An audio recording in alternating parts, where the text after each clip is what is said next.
back to the channel. I hope you're doing absolutely fine. Today I have with me Mehak, who's a pilot. She's worked with the charters and now she's a pilot with SpiceJet. Hello Mehak, welcome to my channel. Hi Sneha, thank you so much for having me here today. So let me start by asking you, how did you decide you wanted to be a pilot? Oh, so this actually happened way back when I was, say, somewhere around grade 9. So like every other regular parent, my parents were after me that, you're approaching your 10th standard, you've got to pick up a stream. You'll only be able to pick one if you know what you want to do. So start thinking about it. And, they were pushing me regularly. So that's when I started thinking hard and pondering over this thought. And one day it struck me that, this is something that interests me and I would really like to be a pilot. Because I was also very exposed to the aviation industry. I was well versed with this profession because my dad has a lot of friends who are pilots. So I thought about it one day that, this is something I would also like to do. And that's how I decided. It was as random as that. That's amazing. So tell me, what are the challenges of this profession? Well, there are plenty. But to name a few, I think, it might sound very small, but it's very challenging to, not have a routine, not have a schedule. We're waking up at odd hours. There is absolutely no work timing. So there are days when I'm flying all night, and then there are days when I'm flying in the day. There are days when I'm waking up at 3 and going for a flight. So there is absolutely no routine, no schedule. We don't have a fixed weekly off.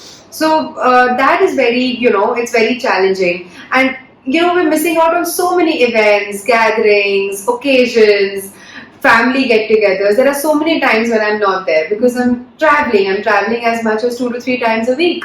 So it makes it very difficult sometimes, to not be around. Absolutely. Coming to my third question, what are the different planes that you've experienced and what has been your most memorable experience? So I've done my flying from an institute called the Indira Gandhi Rashtriya Udan Academy, which is located in Raebareli. I started my flying over there way back in 2009, and I started flying the ZLIN. Then I moved on to fly and train on the DA-40s, which are also called the Diamonds. And then I finished the last bit of my training on an aircraft called the King Air. After that, I moved back to Delhi and I started working with a charter airline. It's not exactly an airline, it's a small charter company. And I was flying the King Air again over there. I served for about 4 years. And after that, I moved to an airline, which is SpiceJet. And I've been working there for 5 years. And I'm flying the Dash 8 Bombardier aircraft in SpiceJet now. And I think one of my most memorable flights has been when I flew the Dalai Lama in my chartered company. I think he's got his own aura and vibe, and it was just an absolute blessing to have met with him personally.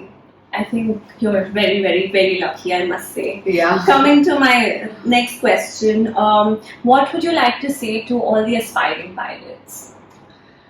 Well, nowadays when I see the younger, when I see and converse with the younger generation of people and the to-be pilots, I see that, they think of this as a very quick and easy career. So mostly what we do is that after 12th grade, we go for our flying immediately, and it's a short course. It's a 1.5 year course, and then we immediately get inducted, or maybe in a few months get inducted, and we start working.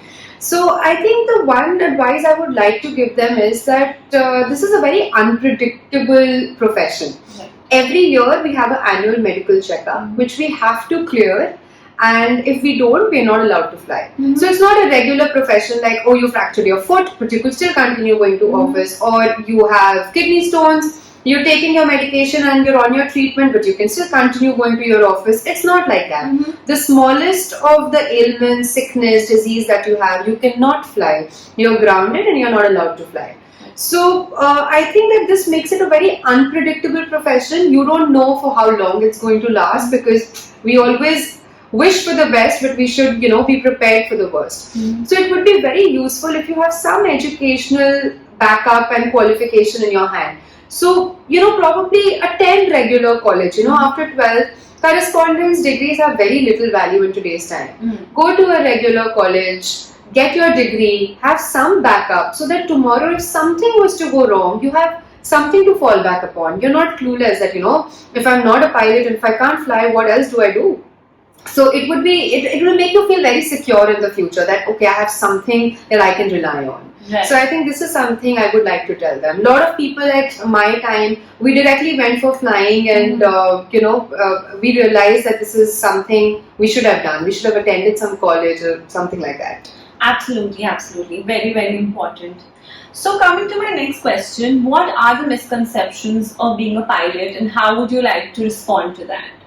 Oh, this is a very interesting question because I keep seeing that, somehow I feel that people find this profession very glorifying. Like they just fancy it and they think there's so much glamour attached to it. It's relatively less amount of studies and a lot of money at a very early stage. Very young people are earning a lot of money. So they find it so glamorous, they find it so fancy. It's, 5-star hotels and good cars and money and the hi-fi lifestyle. But I think every coin has two sides to it. And the younger generation is attracted to seeing only this one side. There is a flip side, and that flip side makes this a very demanding and a very challenging profession as well. After all, we're responsible for lives, and there's nothing bigger than that. That's absolutely so true. Yeah, so they have this one misconception that, it's just glamorous and I'm going to get a lot of good money and I'll have the fantastic lifestyle. But there is a flip side which I would like them to also look at. It's got its own challenges. Right, absolutely. So don't take anything lightly. That's the main tip. Okay, coming to my last question, and this has been my thing to ask you. How have you balanced between your personal and professional life? You've been married for 4 years now. Well, it's not been easy, definitely, but I feel it's a lot to do with having a supportive and understanding partner. This is entirely my personal take, but I feel, especially for women pilots, it's always a safer bet to have a partner who's also a pilot. I mean, this is what I feel. My husband is also a pilot, and I think that is why he is able to understand the challenges, the demands of my profession. There is no routine, there is no schedule. And I mean, if he was in a regular 9-to-5 job or if he was a businessman, I don't think he would have been able to offer that kind of understanding. So I think being in the same profession has really worked for us, and that's really helped us sail through. Right. So 2 tips. 1, have an understanding husband, and 2, you could have somebody who could be in the same profession too. Yeah. So that was quite an inspiring and insight into aviation and its challenges. So thank you, Mehak. Thank you so much for this great talk.